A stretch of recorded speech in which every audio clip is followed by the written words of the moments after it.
WEF for today, a summary of all that has been happening at the World Economic Forum on Africa, which is holding in Abuja, the Federal Capital Territory, the 24th edition to be precise. I'm Nelta Ibe. Thank you so much for joining us.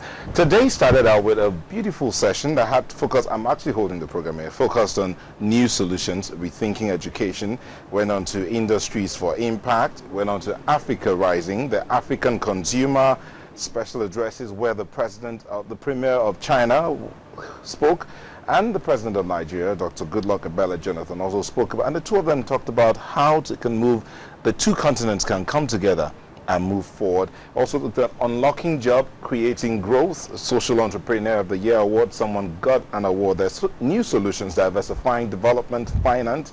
These are some of the things that preparing for tomorrow's weather, metrics that work. I'm just trying to find all the areas and insight and idea in securing the future Africa investment outlook, respecting human rights, new solutions from gender gap to growth, sustaining business in Africa, and from skill gaps to lifelong learning. Basically, Neota, pointing to one thing. Everything that was talked about at all the sessions today was pointing to the fact that, yes, there's a growth, but that growth must be inclusive and must create jobs. Now, looking at the fact that, they talked about maximizing opportunities, a lot of, of the panelists talked about agriculture, manufacturing, the automobile sectors. These are sectors that can drive this growth that we're talking about. But then, like Winifred said, she's the president of an NGO, she talked about the fact that politicians should put politics aside and face squarely those policies that will drive their economy. They should be more holistic, not looking at what is going to be for them, but a legacy for where they go. We talk about the fact that we do not have basic amenities. So if you don't have basic amenities, how do you expect the people to begin to feel like they belong? The president talked about a social structure that will cater for the poor and those who are unable to work anymore. These are things that they're beginning to look at. And like when we were having that conversation earlier today, you talked about the fact that Africa, we have 54 countries in West Africa. These countries all have strategies, they all have policies, they all want to move forward, move out of poverty, be more inclusive in how their economy grows and create jobs.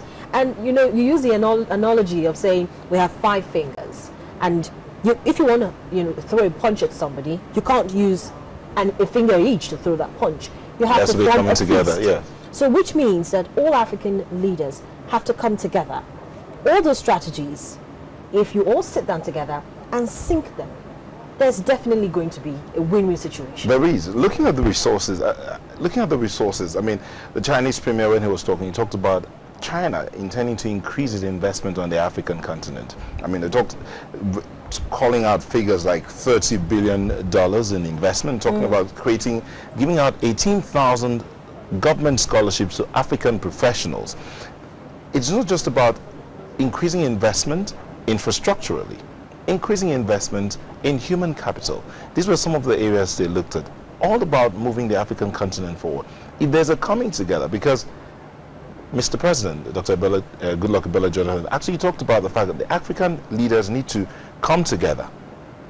In forging ahead, there are challenges, but there has to be a coming together to deal with the different challenges: insecurity, poverty, inequality, unemployment, poverty, all these things. There has to be a coming together, even with all the strategies that each country has. When they come together, the continent is better placed to move forward. True. So most people actually now saying that you should close that investment gap to address the mismatch between investment seeking capital and identifiable opportunities vital to Africa's future growth. It's quite important. But in the medium to long term, increased efficiencies in probably the local capital markets, for instance, and action by governments and trade organizations to improve the ease of doing business can begin to make us see how quickly they want to translate this. This meeting is a very strategic one. It's an action-packed, action-based, action-planned meeting. Because as we said, the strategies are there. It's not like they do not know what to do. But sometimes you just need that little nudge. Tweaking. You need that little tweaking.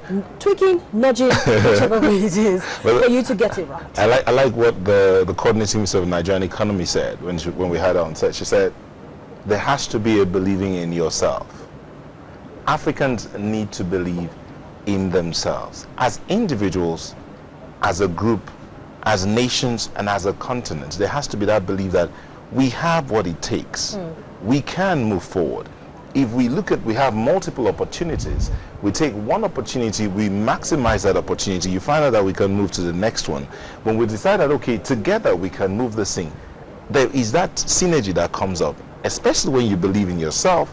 You find out that there's a coming together and everybody's able to move forward. But Harriet, before we go too far, I think we'll just take a break and go on to the headlines, and I believe you have those headlines. Oh yes, I do. So let's quickly take a look at what happened for most of today. The headlines: the abduction of over 200 Chibok girls may just be a turning point in the fight against terror, and this formed part of the opening remarks of President Goodluck Jonathan at a special session at the World Economic Forum Africa meeting in Abuja. The president acknowledged the support of the United States, Britain, France and China in efforts towards finding the kidnapped girls. Now, for the Chinese premier, China is willing to expand an existing credit line to several African states from $10 billion to a total of $30 billion.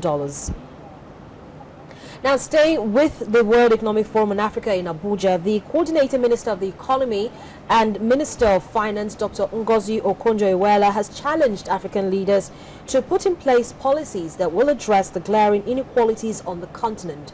Well, the minister, who spoke during one of the sessions, identified security, unemployment and infrastructure development as some of the issues that must be prioritized if the young and vulnerable people must feel the impact of government. And still on WEF, the African leaders continue to reiterate the need for job creation, for sustainable growth to be achieved on the continent, and they believe that this must be holistic and not an individual approach. Well, of course, you know that you can get more on these headlines on our website, channelstv.com, and any other story as regards the World Economic Forum Africa meeting here in Abuja can be found on our website, channelstv.com. And don't forget to follow at channelstv_NG. And if you want to have conversation, join the conversations that we're having here on the program. Also, don't forget to use the hashtag ChannelsTVWEF. Well, Nilton. Yeah, and also you can also go to youtube.com/channelsweb. And if you need to take your mobile devices, you can't sit down at home or you need to go out, you can go with Channels TV everywhere you go, m.channelstv.com, and you have us on your mobile. We'll take a quick break and we'll come back. We have one of the participants at the World Economic Forum here, an investor on the African continent, to talk to us about maximizing opportunities on the continent. We'll be back shortly. Don't go away.